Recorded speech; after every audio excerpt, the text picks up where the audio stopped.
Good day, everyone. I'd like to discuss to you the introduction to special crime investigation. So my name is Ariel Barco Barreda, registered criminologist, Master of Science and Criminologist, and PhD candidate, University of the Cordilleras. The learning objectives of this study. At the end of this lesson, the student should be able to learn who is criminal investigator, enumerate and explain the primary responsibilities of crime scene investigator, learn the qualities of an investigator, understand the meaning and importance of special crime investigation, and identify the different terminologies relevant to special crime investigation. The, the purpose of crime scene investigation is to help establish what happened at the crime and to identify the responsible person or people, carefully documenting the situation at the crime scene and recognizing all important physical evidence do this. The ability to recognize and properly collect physical evidence is oftentimes vital to both solving and prosecuting violent crimes. Action taken at the outset of an investigation at a crime scene can play a pivotal role in the resolution of case. Careful, thorough investigation is a key to ensure that potential physical evidence is not tainted or destroyed or potential witness must overlook. Who is criminal investigator? When we say criminal investigation, this refers to a person who is in charge with the duty of carrying the objectives of criminal investigation, wherein the function is to identify and locate the suspect and provide evidence of his guilt. And also it is a person responsible for investigating crimes such as murder, homicide, assault, and other incidents to implicate perpetrators, collect evidence and interviews witness and testify in court. And also, who is an investigator or officer?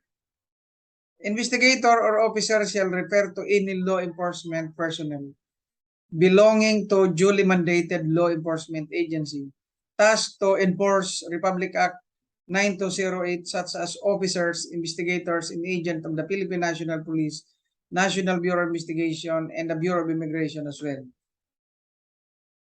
And what are the primary responsibilities of the criminal investigator? The following are the primary responsibilities of a criminal investigators. Number one, process the crime scene by performing crime scene recognition, scene documentation, and evidence collection. Operate within the applicable laws governing the investigations. Initiate preliminary survey, generate initial theories, and keep the ones that are not eliminated by incoming information. Thoroughly document scene and gather potential evidence, like for example, physical evidence, specimen, document, photograph, statement to send to crime laboratory. Draft a detailed investigative report and be prepared to present evidence to the prosecutor. Preserve and collect and record information including toll marks, footprint, tire marks, bite marks, and fingerprint. Collect DNA evidence including blood, semen, hair, skin, blood stain pattern, bodily fluids, and nail, and etc. Collect trace evidence including gunshot, residue, fibers, accelerant, paint, glass, and etc. Collect firearm evidence including weapons, spent casing, bullet fragment, cartridge, and gunpowder patterns. Investigate criminal acts such as murder, homicide, sexual assault, armed robberies, home invasion, and property crimes such as robbery and theft, etc.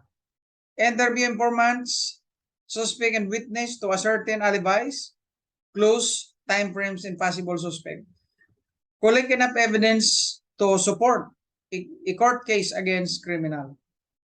Prepare sketch and diagram, obtain search warrant, perform surveillance and monitor suspect, exchange information and coordinate activities with other law enforcement agencies.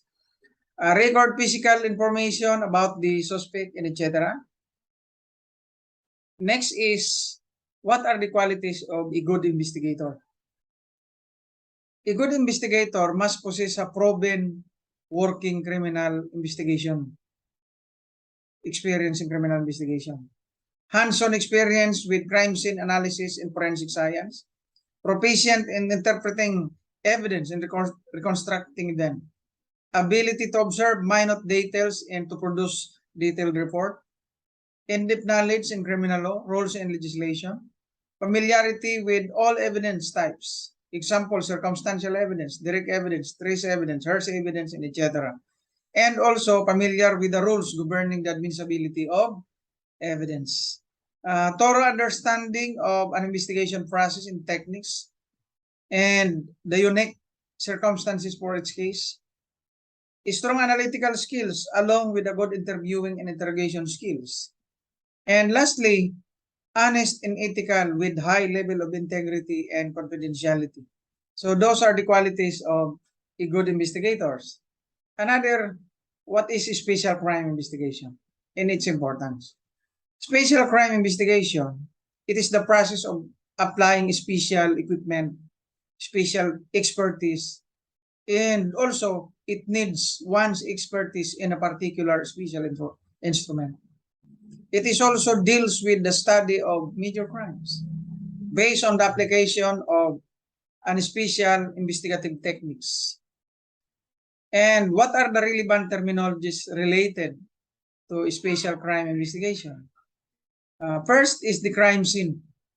When we say crime scene, we're talking about a venue or a place where the alleged crime incident event has been committed.